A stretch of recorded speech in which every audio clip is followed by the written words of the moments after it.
మరణించడానికి వచ్చిన వాడు ఎవరి కొరకు? నీ కొరకు చావడానికి వచ్చాడు. నీ కొరకు ఎవడని చస్తాడేమో అడుగు. నువ్వు చావాలని కోరుకునే వాళ్ళే బోళ్ళంత మంది, నీ కోసం వచ్చేవాడు ఎవరు?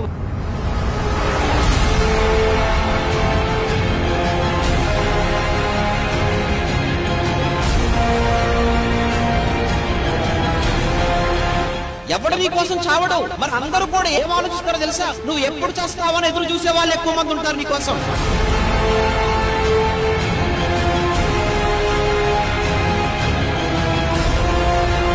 అలాంటిది ప్రపంచం కొరకు, ప్రపంచ ప్రజల విమోచన కొరకు, ప్రపంచ ప్రజలను కాపాడట కొరకు, వారిని పాపము నుంచి విడిపించట కొరకు చావడానికి వచ్చినటువంటి ఏకైక వ్యక్తిగా ప్రపంచ చరిత్రలో అది ఒక్క యేసుక్రీస్తుల వారే.